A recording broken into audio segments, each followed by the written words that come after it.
Olá pessoal, sejam bem-vindos. Já me disseram aqui nas lives passadas que eu tenho que ter paciência, esperar as pessoas entrarem um pouquinho antes, para já não começar direto nos assuntos, senão as pessoas perdem. Então sejam bem-vindos. Viviane, Men Agência, o João Alessio, meu amigo, Michel Pantaleon, Sandra, Ricardo, Barão, da Cooperativa Lar, Maria Fernanda, oi Maffer, Schneider. Vão mandando os aviãozinhos aí, pessoal, pra gente estimular o algoritmo.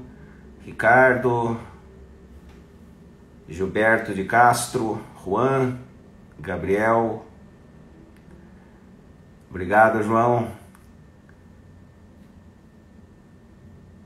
Pessoal, então vamos lá. Enquanto vai entrando o pessoal, eu vou mostrar o livro que eu comentei na última live, acho que umas 2 semanas. Esse aqui, muita gente pergunta indicação de livros e conforme eu for fazendo as lives eu vou falando alguma coisa para vocês. Mas um dos 3 melhores livros que eu li na vida, é um catatal, é um livro todo cheio de marcação. É um livro chamado Rápido e Devagar, 2 Formas de Pensar, Daniel Kahneman, um gênio, ganhador do Prêmio Nobel da Economia. Eu já estou na 4ª leitura, hoje eu terminei a minha 4ª leitura em 6 anos. É uma das maiores referências que eu tenho e aqui fazendo aquecimento com vocês, o Rápido e Devagar, em grande parte ele fala dos vieses cognitivos. Para resumir, Daniel Kahneman diz que nós temos 2 modos de ação mental, o sistema 1 e o sistema 2. O sistema 1 é o sistema automático, é aquele que nos faz agir por impulso, é o nosso piloto automático. A gente é o que a gente é por causa do sistema 1. É intuitivo, não cansa nunca, é rápido, não para pensar.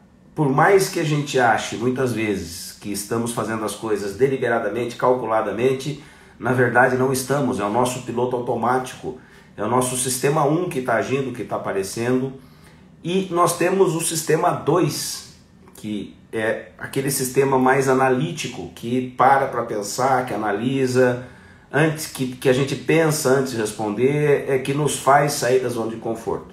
Para dar um exemplo para vocês, quando eu estou aprendendo a dirigir, aquela insegurança, aquele medo, o carro morre toda hora, a gente está no sistema 1. Quando depois de 6 meses, 1 ano, 2 anos, 3 anos, a gente está dirigindo tão bem, tão facilmente, que chega a ponto de viajar 100 ou 200 km e não perceber quando chega, quem estava dirigindo era o sistema 1. Então, isso é importante, é fundamental de entender, porque nós somos o que nós somos por causa do nosso sistema 1. A estrutura da personalidade, a maneira de agir, a maneira de falar, a maneira de reagir tem relação direta com o nosso sistema 1, com a nossa personalidade.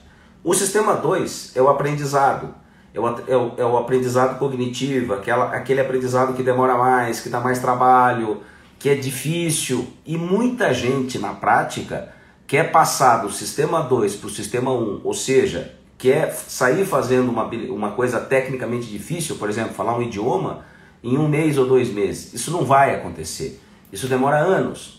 Às vezes as pessoas querem, e muitos aqui me perguntam, né, quanto tempo eu demoro para virar um super palestrante, um tremendo consultor? A resposta é, pelo menos 10 anos.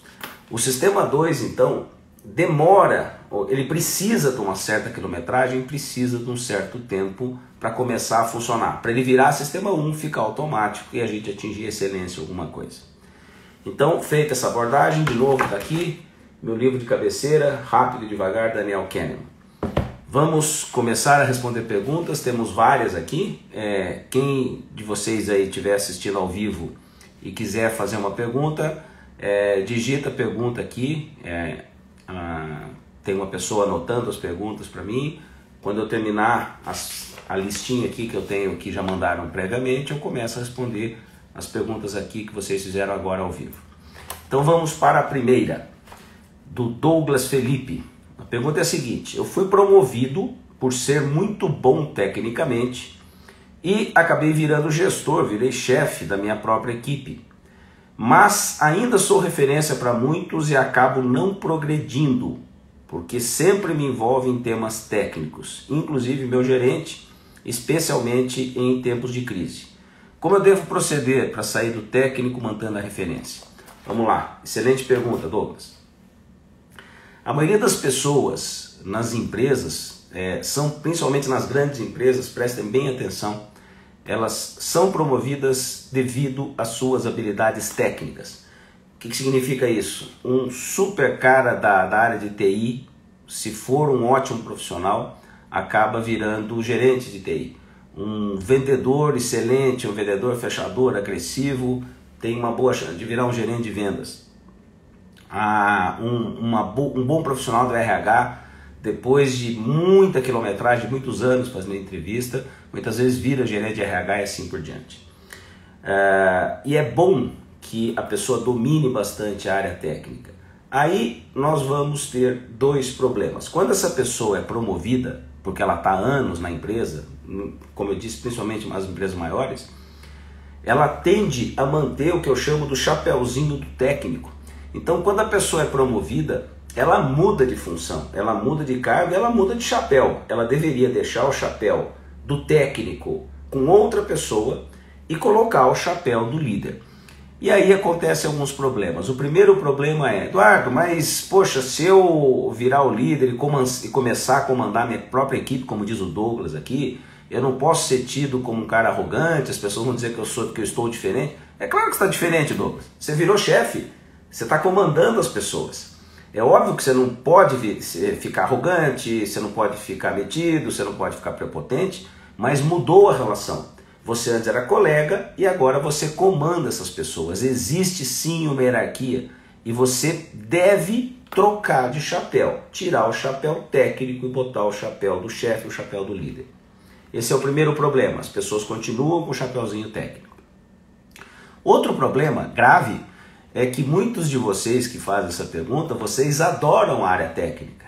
Vocês são muito bons naquilo que fazem, vocês foram promovidos por ser bom tecnicamente. Então, às vezes a relutância está no próprio líder. Ele continua adorando fazer o trabalho operacional, fazer o trabalho braçal, fazer o trabalho técnico. E aí perde um tremendo de um foco. Aí entra o terceiro problema. Quando você é muito bom tecnicamente, você tende a ser centralizador, você tende a ser mais desconfiado, você quer que as pessoas façam exatamente como você fazia, e aí você pode arrumar um tremendo problema, porque você fica muito centralizador, você não deixa as pessoas decidirem, você pode travar o processo, e aí é o pior dos mundos. É um chefe que não comanda e faz desnecessariamente um excesso de trabalho técnico. Na prática, então, Douglas, a minha sugestão é tire o chapéu, deixe claro para os subordinados, para os colegas e até para o teu gerente, como você acabou de comentar, que agora você é o líder e você gostaria de trabalhar mais estrategicamente. Você vai mais comandar, você pode ensinar, você quer delegar, você se propõe a acompanhar as pessoas para que elas aprendam a sua área, mas você quer atuar no papel de líder. Se você não fizer isso, não der esse basta e fizer essa transição, você vai acabar vestindo os dois chapéus e não vai ser nem um bom técnico e nem um bom chefe. Ok? Próxima pergunta aqui. O Vitor pergunta, quais os princípios para que um bom gestor seja mais desorganizado? Vamos lá. Vitor, existem pessoas, aqui para simplificar, eu estou falando um pouco do DISC, com alta conformidade, que são aquelas pessoas organizadas, meticulosas, detalhistas, regradas, formais. Para esse tipo de pessoa, é muito fácil, quando vira chefe, quando vira líder, continuar sendo organizada, porque ele sempre foi assim, já é uma pessoa organizada. O problema, e aí deve ser a sua pergunta, é as pessoas com baixa conformidade. As pessoas com baixa conformidade são flexíveis, são criativas, são jeitosas, têm um baita jogo de cintura, mas são desorganizadas, não têm método, não gostam de cumprir regra.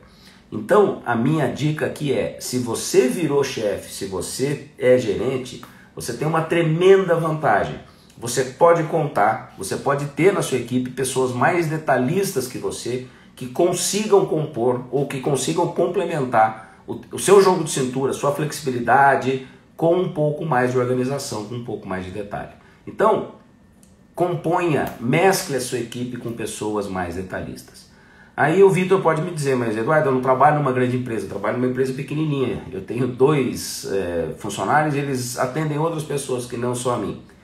Então, Vitor, bota na cabeça o seguinte, se você não aprender, por exemplo, existem de 0 a 10, as pessoas com nota 0 em organização, elas dificilmente serão bem-sucedidas profissionalmente. É muita confusão, é muito desleixo, é muito jogo de cintura e acaba virando Rolando Lero. Fala demais, improvisa demais e acaba não tendo método. Então, seja você um líder de uma média empresa, de uma pequena ou de uma grande, 2 coisas, repito. Comece a colocar gente, comece a contratar gente, comece a contar com gente mais detalhista que você. E aprenda a passar, por exemplo, de nota 0 em organização para nota 3. Quando a gente controla, quando a gente administra, quando a gente neutraliza um ponto limitante, como é o caso da desorganização, os seus pontos fortes aparecem, eles brilham, eles crescem. Então essa é a dica. Ok? Terceira pergunta.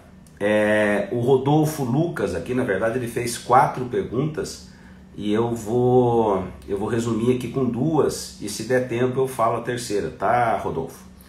Ele pergunta aqui, a segunda e a terceira pergunta, que são próximas, né? Eduardo, como lidar com pessoas que só pensam em si, com pessoas egoístas?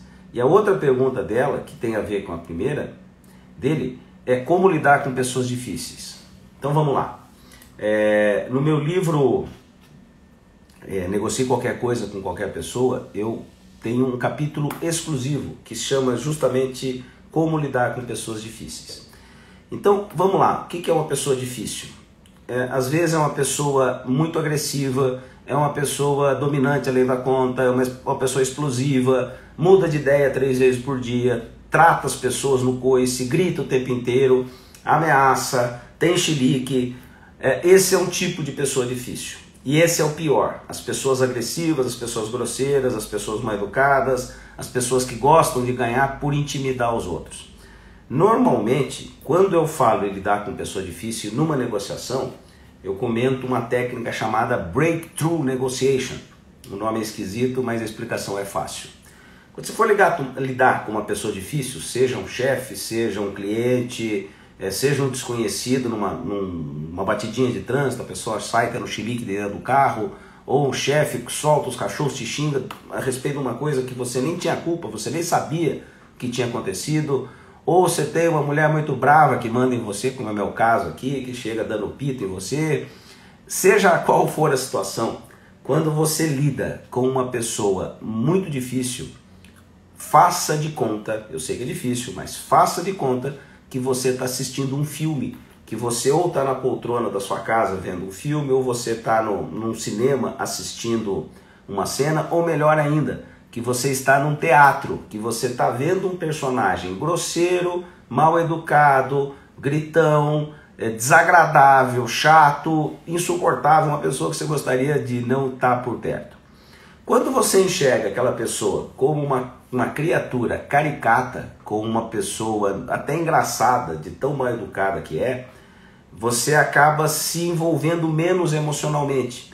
Então, ao invés de brigar com o chiliquento, ou de tentar bater boca com alguém que está acostumado a ser grosseiro e você não é, ou de uma pessoa que intimida no grito, às vezes o breakthrough, ou seja, você enxergar aquela pessoa como um personagem, te dá uma frieza que provavelmente, ou quase certamente, vai deixar essa pessoa desconcertada. Como assim? Imagina que vem uma pessoa, o teu chefe, um colega, que entra na sala gritando, dizendo que você não fez o relatório, que aquilo está um lixo, que vai mandar todo mundo embora, e ao invés de pedir perdão, levantar desesperado, você cruzar o braço e ficar olhando para a cara do sujeito, o que vai acontecer? Ele vai pensar que você não entendeu e vai começar tudo de novo. Normalmente, na terceira vez que ele começa ou que ele vem com aquele discurso aquele discurso grosseiro ou mal educado, ele vai começar a baixar o tom. Ele vai começar a perceber que o seu silêncio é um silêncio de desaprovação. Você odiou esse tipo de abordagem, você não está confortável e não gostou. Naturalmente, essa pessoa vai baixar o tom, às vezes até vai pedir desculpas, e vai mudar a maneira como vai relacionar-se com você. Essa é a maneira certa. Se distancie, tente observar a cena como se fosse alguém de fora, deixa o chiliquento ter o chilique sozinho, falar sozinho, reclamar sozinho, mantenha o silêncio, porque o silêncio é desconcertante e a pessoa provavelmente vai baixar a bola. Quando ele terminar o chilique e usar um tom de voz mais razoável, não deixe passar a oportunidade. Quando ele acabar de ter o chilique, baixar a bola, falar de uma maneira um pouco mais educada, quando terminar a conversa e você responder educadamente a pergunta, você chama atenção delicadamente dizendo: assim é muito melhor, né? Quando eu entendo o problema, quando você me aborda, você conversa comigo dessa maneira tão educada, acho que vai ser muito mais produtivo para os dois. Ou seja, você acabou de dar um tapa com luva de pelica. Ok, Rodolfo? Então essa é a melhor técnica para lidar com pessoas difíceis. Desarme essa pessoa com o seu silêncio, não é passividade, é silêncio e observação, e fique olhando aqui, alguém colocou aqui, né? Só palhaço quando existe plateia. É isso aí. Se a pessoa te xinga e você reage, ou você chora, ou você entra na mesma vibração, o que vai acontecer é que a pessoa, você dá força para esse comportamento e no mínimo que vai virar é briga. Certo? Vamos para a próxima pergunta aqui. O Arcângelo Zotti pergunta: você poderia falar sobre o desenvolvimento pessoal na carreira de jovens? Vamos lá, Arcângelo. Quase todo jovem, a enorme maioria dos jovens, eu estou falando jovens aí, vamos falar entre os seus 17, né, que está começando uma faculdade, até os seus 23, 24 anos, recém-formado. A grande maioria das pessoas que eu conheci nesses 35 anos de carreira, elas não sabem o que querem da vida. É muito difícil você ter um jovem lá dos seus 18, 19, 20 anos, no meio de uma faculdade, que tem certeza de que vai seguir uma profissão específica. Então, a primeira dica que eu tenho para quem é muito jovem 17 anos, que é a época que a gente faz vestibular, a gente não sabe quase nada. Se você não sabe o que quer, faça uma faculdade, faça um curso genérico. O que significa um curso genérico? Aquele que vai te dar condições de, no meio do curso, você ir para um lado ou ir para o outro. Por exemplo, quando você faz um curso como administração de empresas, que envolve relacionamento, recursos humanos, envolve planejamento, como montar uma empresa, como fazer uma contratação, como fazer a contabilidade de uma empresa. Quando você faz um curso muito aberto, ele te abre oportunidades que, conforme você for amadurecendo, conforme você for evoluindo lá na faculdade, de escolher uma área específica. Ou faça, por exemplo, uma faculdade como economia, que te dá um monte de informação e cultura geral, ou direito, o que a gente chama de psicologia, por incrível que pareça, não, mas psicologia é um curso específico. Não, psicologia abre muito, tem muitas áreas, você pode trabalhar com clínica, pode trabalhar com treinamento, pode trabalhar com consultoria, pode trabalhar dentro de empresa, pode trabalhar sozinho. Então, existem muitos cursos abertos. Se você não sabe o que quer, faça um curso aberto. E outra dica, termine a faculdade. Eu canso de ver gente fazendo aí 1 ano uma faculdade, 1 ano outra faculdade, 6 meses outra, 6 meses outra, e diz assim: odiei a primeira, a segunda, a terceira, a quarta e a quinta. Isso é uma perda de tempo. Dificilmente, sinto muito, tá, pessoal? Dificilmente vocês vão achar uma faculdade que vocês adorem. É muito raro. É muito mais comum a pessoa dizer assim: eu estou fazendo, tem matéria que eu gosto, tem matéria que eu odeio. Atenção, isso é normal. É assim, a maioria das pessoas são assim. Quando você terminar a faculdade e for uma faculdade aberta, como essa que eu falei, e tiver o primeiro emprego ou os primeiros estágios, só aí você vai começar a perceber aonde você tem mais talento, onde é que você se destaca, do que você gosta mais. Você lida mais, você é socialmente orientado, você lida mais com gente, você gosta de lidar mais com gente, ou você é tecnicamente orientado, você gosta de trabalhar em silêncio? Você é uma pessoa mais dominante, mais direta, franca, agressiva, gosta de mandar, mesmo não tendo empresa? Ou você é uma pessoa mais pacífica, pacata, obediente, gentil, amável, que não gosta de criar conflito? Dependendo da resposta, você, se tiver dominância alta, for mais exigente, você vai ter que trabalhar, você vai ter que ter carreira ou ter um negócio próprio. Se você é uma pessoa mais do bem, mais da paz, mais tranquila, mais pacífica, você tem que fazer uma carreira horizontal, onde você não vai ser promovido muitas vezes e provavelmente nem vai ser dono do próprio negócio. Qual é o problema? A grande vantagem de você saber, de você conhecer os seus pontos fortes, os seus pontos fracos e os seus pontos limitantes, é que isso vai te dar condição de tomar decisões muito melhores. E aqui eu já vou responder a próxima pergunta, que é do Juan Ramalho, e tem a ver com essa pergunta do Arcângelo, que é a seguinte: eu gostaria que você falasse sobre pontos fortes e pontos limitantes. É isso aí. Eu já falei provavelmente na live passada, mas eu vou repetir nessa, porque todas as vezes o pessoal pergunta e é uma coisa fundamental, é uma coisa básica para se responder, para se saber. O que são os pontos fortes? São aquelas coisas que eu faço naturalmente, sem esforço, e os resultados são bons. Atenção! A gente tem pontos fortes, ou esses pontos fortes existem desde que a gente era criança. Por exemplo, eu sempre gostei de falar em público, eu sempre gostei de conversar com gente mais velha que eu sempre gostei de me expressar ou de dar meus pontos de vista. Então, fosse lá o que eu fosse fazer, eu já sabia, com 13, 14 anos, antes de entrar na faculdade, que qualquer que fosse a minha profissão, eu ia ter que conversar, eu ia ter que lidar com interlocução, eu ia ter que lidar com conversar com as pessoas, explicar as coisas. Eu não sabia que eu ia ser consultor ou palestrante, mas eu sabia que o meu ponto mais forte era a articulação verbal. Tem gente que é exatamente o contrário, tem gente que não tem articulação verbal nenhuma, é introvertida, é quietinha, é fechada, é tímida, mas é extremamente meticulosa, organizada, centrada. Então esse é o seu ponto forte. Tem gente que é muito rápida de raciocínio, que antes da pessoa começar a fazer um cálculo no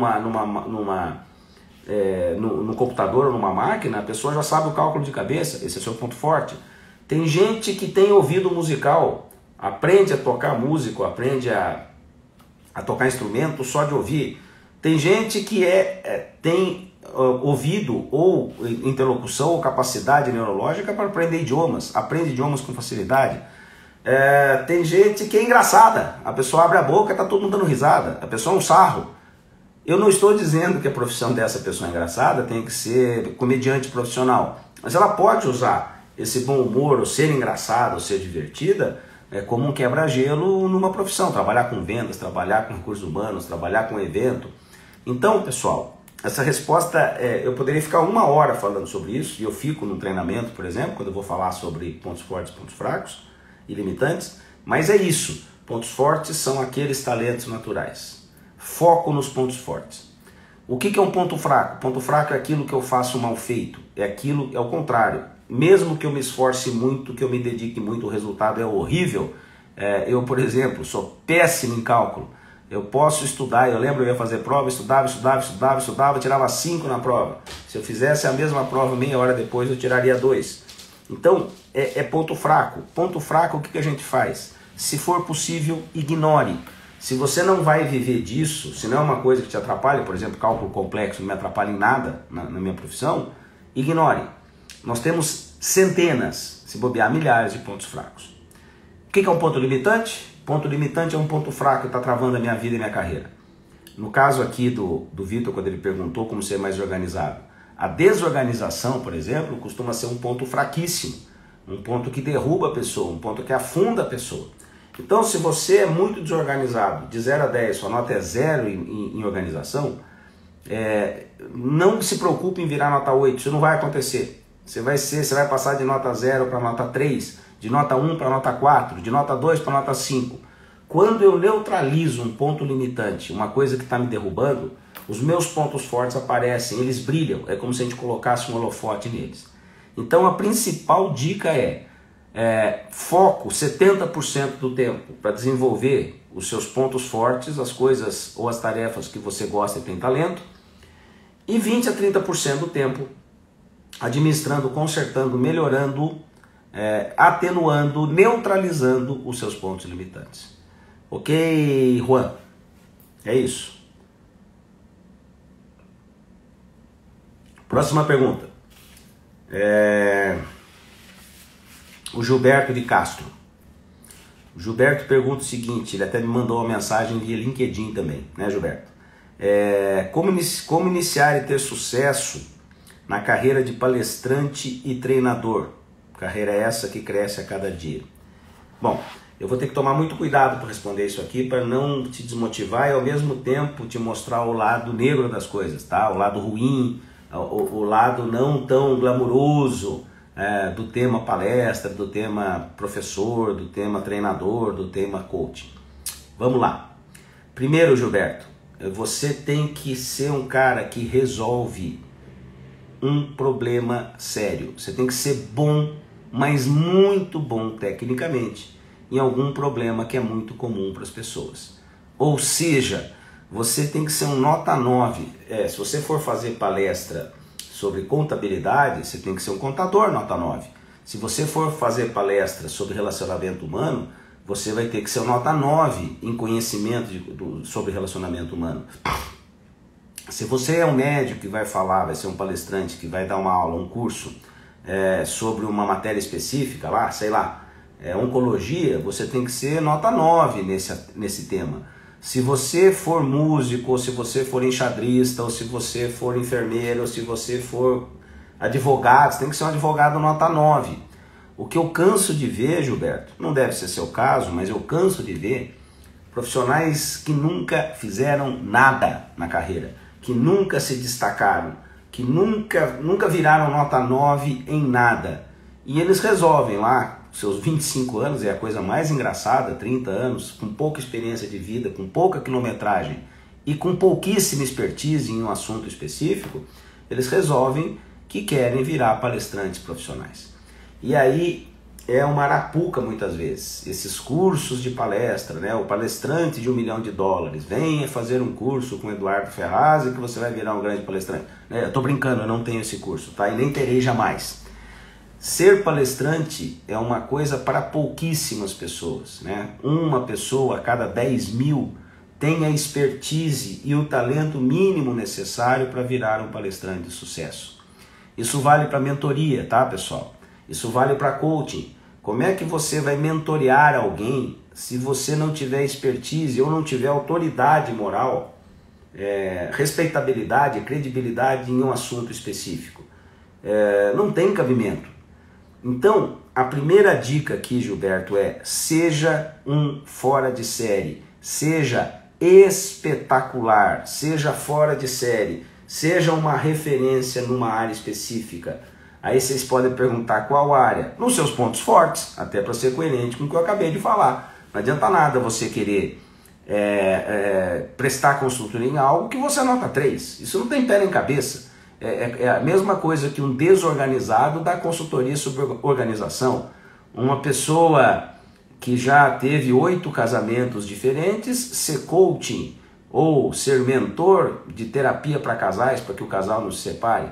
Vocês podem estar rindo, tem gente dando risada aí, mas essas barbaridades acontecem. O cara vai dar curso de venda sem nunca ter vendido uma agulha na vida, nunca teve sucesso como vendedor, nunca bateu de porta em porta, nunca fez efetivo, nunca teve uma carreira, ou nunca aprendeu o que significa uma venda na prática e vira palestrante de vendas ou de negociação, sem nunca ter feito negociações complexas. Então, como alguém está dizendo aqui, a gente tem que ser no mínimo coerente. A gente no mínimo tem que ser muito bom naquilo que a gente fala que vai fazer. Tá, Gilberto? Então eu fiz essa abordagem um pouco mais ampla, porque ela não serve só para a carreira de palestrante, de mentor ou de coach. Ela serve para quase tudo. Se você quiser ser referência, se você quiser ensinar alguém, se você quiser dar aulas para alguém, você tem que ser muito bom naquele assunto. Então essa é a primeira parte da resposta. A segunda parte da resposta, o Vitor está perguntando sobre organização. Eu respondi a sua pergunta aqui, falei um tempão, tá, Vitor? Falei uns 5 minutos sobre organização. Vai estar gravada a live e você dá uma olhada lá depois. Então aqui a segunda parte com relação à carreira de palestrante que o Gilberto perguntou ao treinador. Então regra número 1, você tem que ser absolutamente espetacular, você tem que ter um cartão de visita sobre aquele assunto, você tem que ter uma tremenda expertise, você tem que ser absolutamente fora de série naquilo. Bom, essa parte é difícil, mas é a mais fácil, e é a número 1. A segunda parte você precisa mostrar para as pessoas toda esta expertise. E como é que você faz isso? Nos primeiros 5 anos, não são nos primeiros 5 meses, A minha sugestão é: mantenha a sua profissão e trabalhe muitas vezes de graça. Como assim? Eu me lembro muito bem, eu comecei a dar palestras já quando eu era executivo de multinacional, em 1987, 88, e agora analisando, as palestras eram ridículas. Mas eu era bom tecnicamente. Quando eu saí da empresa e fui dar minhas primeiras palestras profissionais, eu demorei literalmente 2 anos para ser pago razoavelmente bem. Os primeiros 2 anos, 70%, 80%, 90% das minhas palestras eram gratuitas. Ou seja, eu oferecia o meu trabalho para associações comerciais, eu oferecia um bate-papo numa empresa para poucas pessoas, um contava para o outro, aí eles me chamavam para um evento um pouquinho maior. Eu preferia não cobrar nada do que cobrar barato. Com o passar do tempo, depois de 70, 80, 100, 150 palestras, você começa a ficar bom naquilo que você faz. Além de ter expertise, você começa a ficar craque na tal da palestra. E as empresas começam a te chamar, as pessoas começam a te chamar mais. É a lei da oferta e procura. Quanto é que eu cobro? Quando você tiver mais demanda do que você consegue atender, você pode começar a cobrar um pouco mais caro.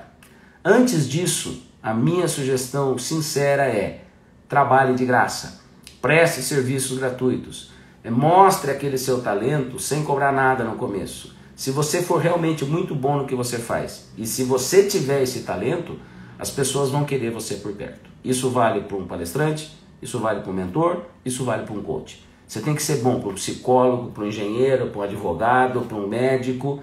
Os seus clientes, na verdade, a vida é um eco. Se você não está gostando do que você está ouvindo, é porque você está fazendo alguma coisa, você está falando alguma coisa errada. Quem define a qualidade do seu trabalho é o seu cliente, infelizmente, não é você. Você precisa de quilometragem, talento e resiliência, paciência para começar a dar resultado, ok? Então aqui eu já respondi mais outras, pelo menos 3 perguntas, que também me perguntavam como ter sucesso como mentor, como ter sucesso como coach, como ter sucesso como prestador de serviço. É isso. Expertise, trabalho gratuito por algum tempo e depois, conforme as coisas, a demanda for aumentando, você vai cobrando. Próxima pergunta aqui do Erni César.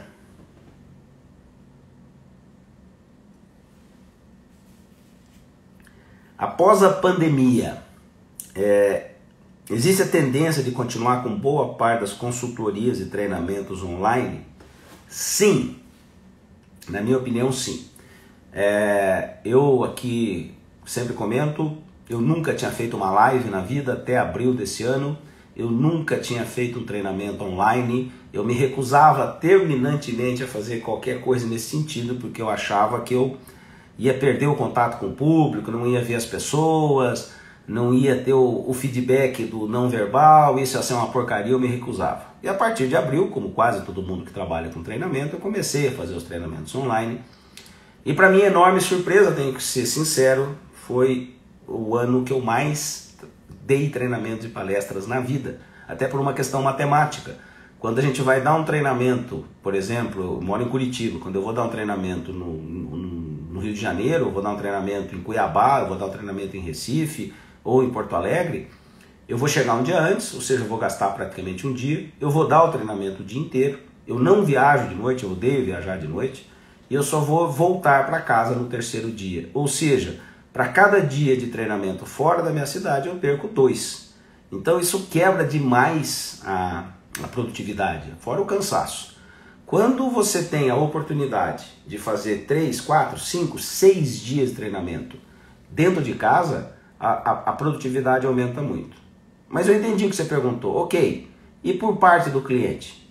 Vejam, eu tinha uma convenção em abril, num hotel a 100 km de Cuiabá, num resort em 100 km de Cuiabá. Era para 300 pessoas, eu ia ser um dos participantes, dos palestrantes. Então imagine a logística, um hotel para 300 pessoas. Nesse hotel para 300 pessoas, alimentação para 300 pessoas, transfer para 300 pessoas, avião ou carro para 300 pessoas. Depois a infraestrutura do hotel, depois várias pessoas levaram familiares. Depois, junto com isso, mais os palestrantes, mais o custo dos telões, da infraestrutura, do evento, etc.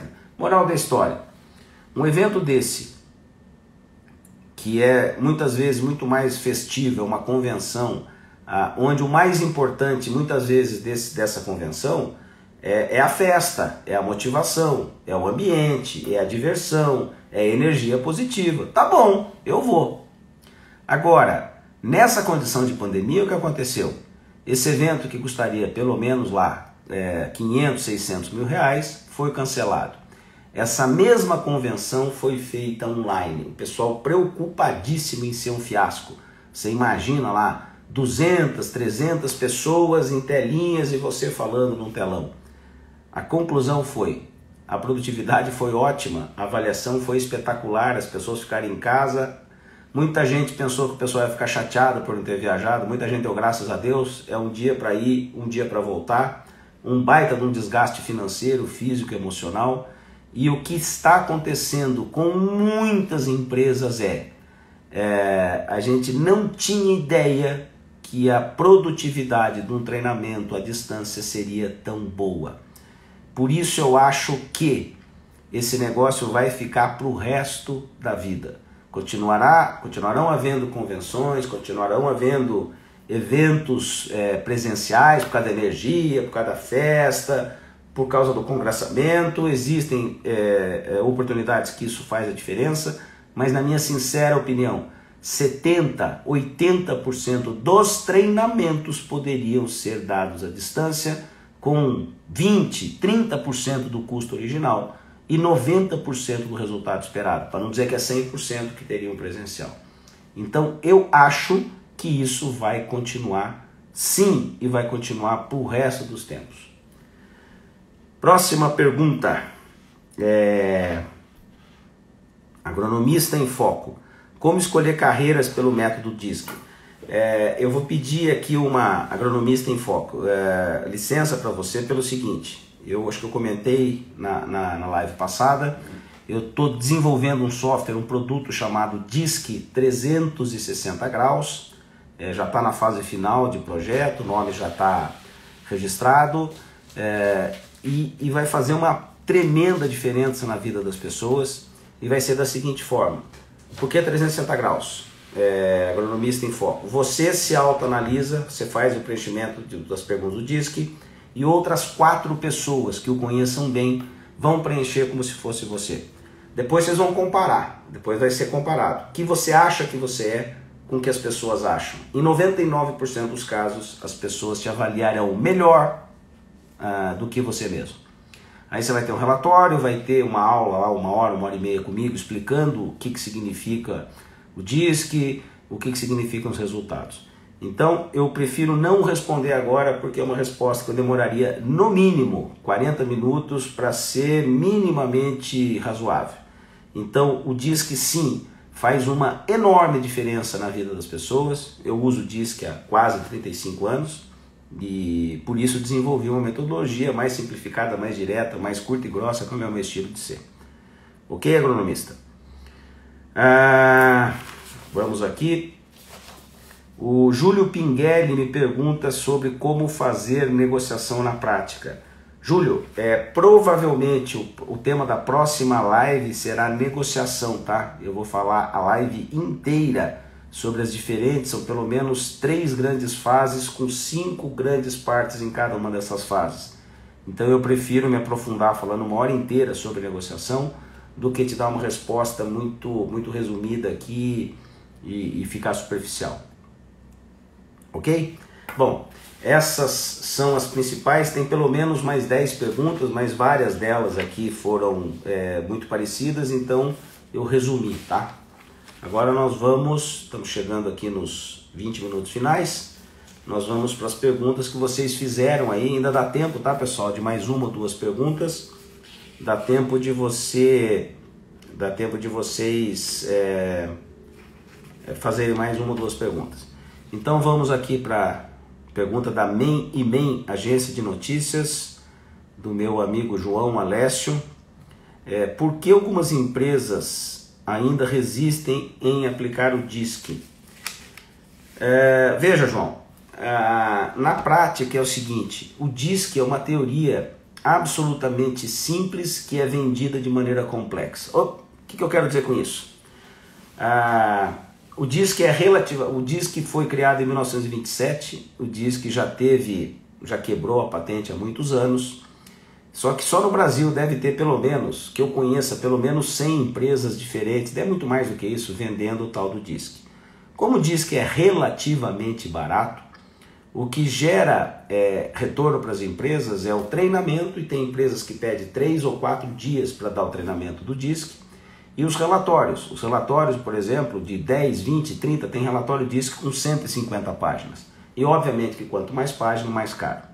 Então o que acontece é que as empresas que não conhecem acabam tendo uma certa resistência, porque parece que é muito trabalhoso. Quer dizer, eu tenho que fazer um curso de 3 dias.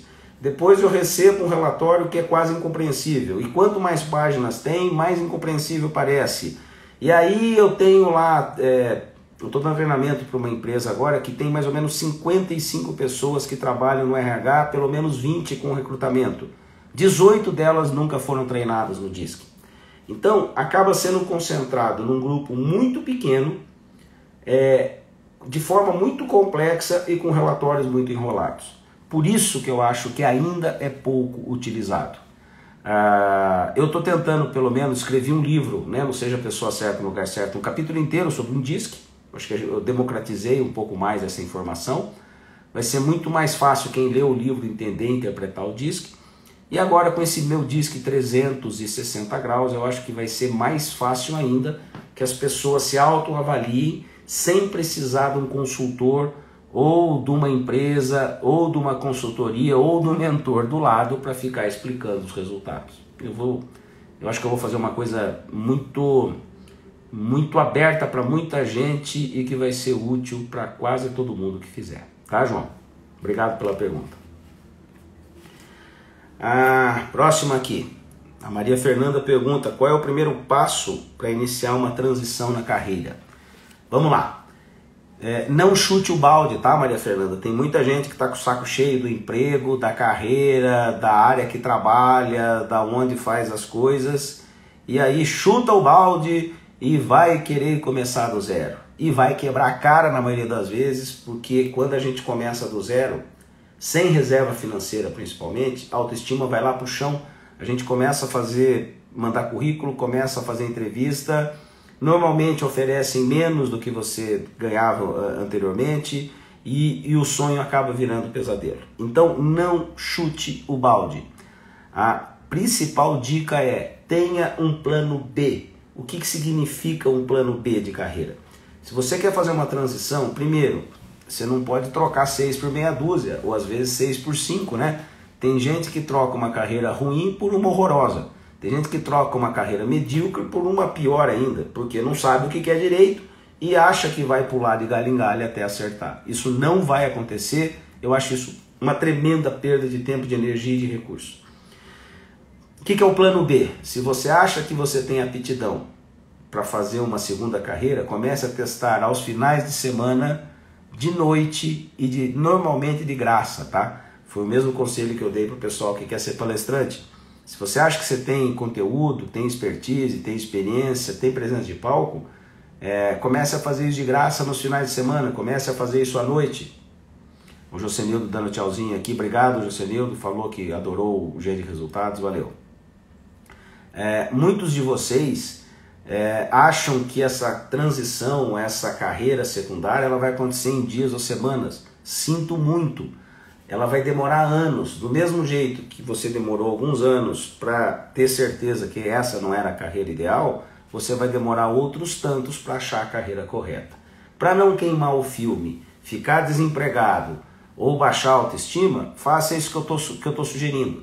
Comece a fazer trabalhos por fora de noite, finais de semana, comece a atender um amigo, depois um cunhado, depois um amigo do amigo que indicou, depois mais um terceiro. Quando você perceber que você está tendo bastante demanda, que muita gente gostou daquilo que você está oferecendo quase de graça, comece a vender baratinho.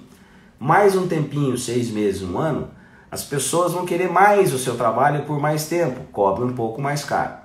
Quando você tiver no plano B ganhando 70% do A, que é a carreira que você não gosta, aí é uma boa hora de fazer a transição. Aí sim, você pode chutar o balde, pode largar o emprego anterior ou a carreira anterior e começar na carreira nova, porque você já está com 70% do caminho, já pelo menos o financeiro, você não passa mais apuro, relativamente resolvido.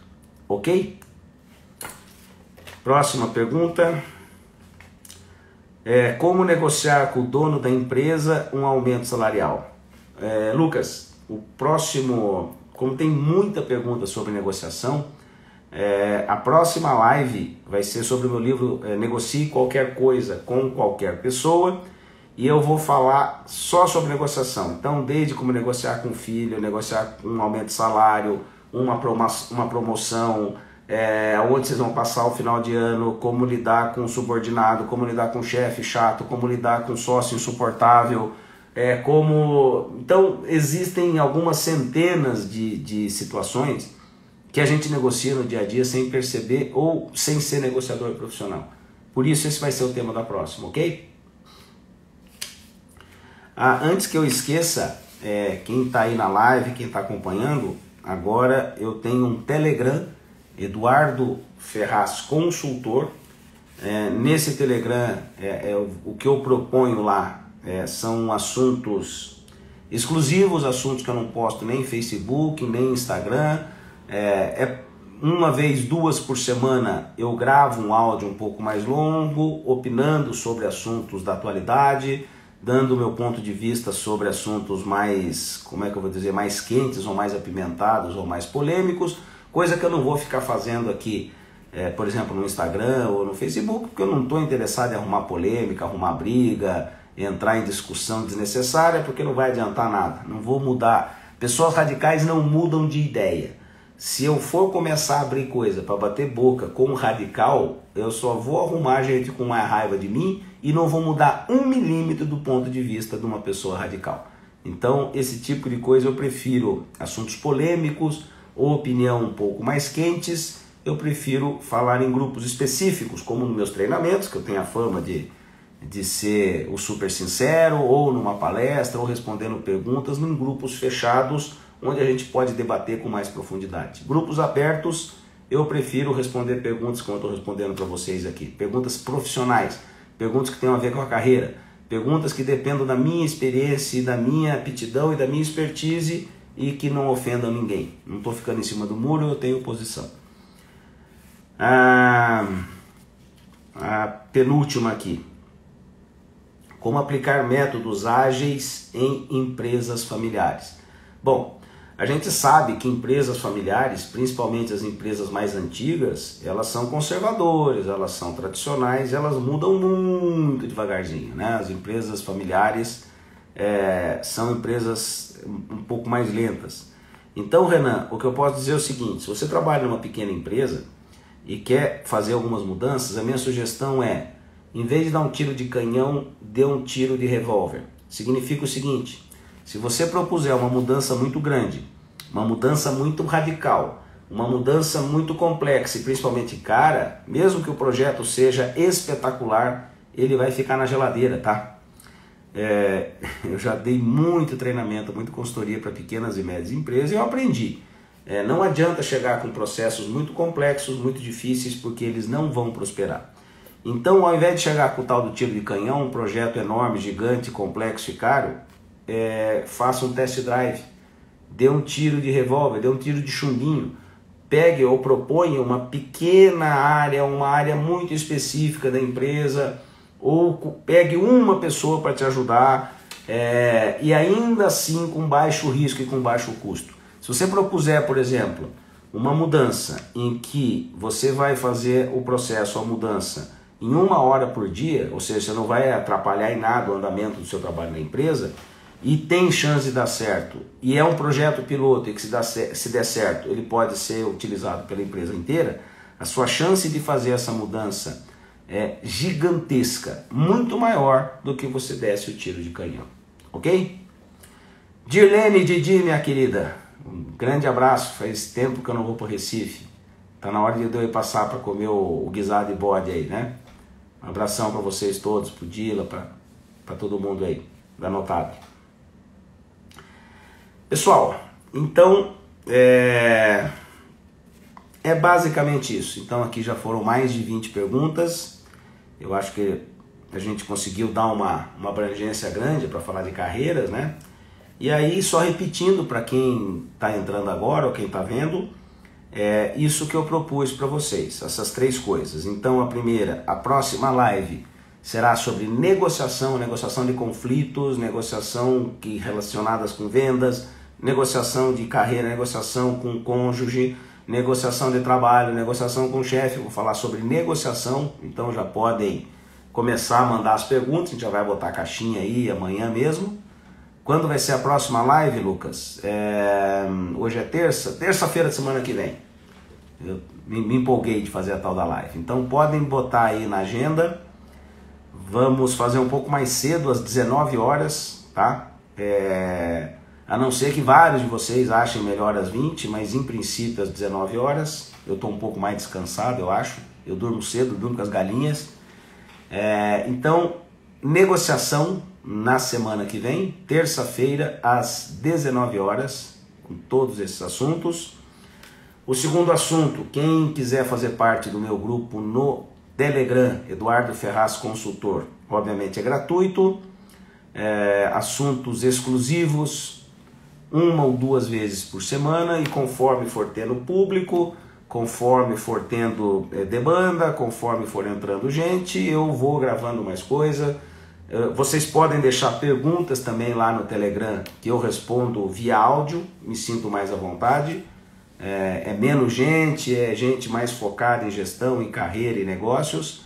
Então ali vai ser eu estou abrindo esse canal para atender vocês, para interagir com vocês com mais frequência, principalmente respondendo essas perguntas por áudio, tá? E o terceiro assunto, que provavelmente será a live daqui 2 semanas ou daqui 3, vai ser falar sobre o DISC 360 graus.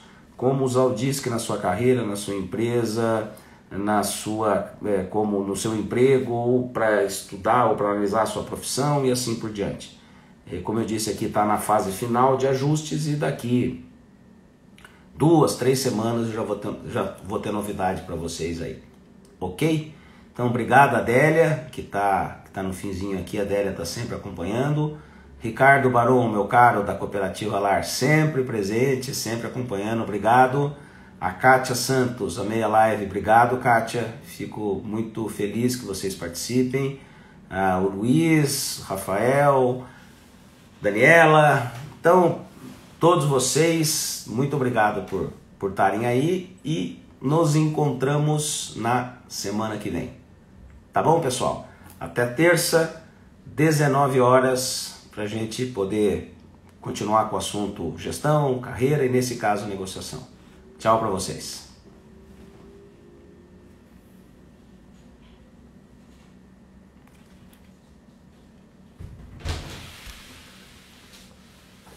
Encerrar agora, né?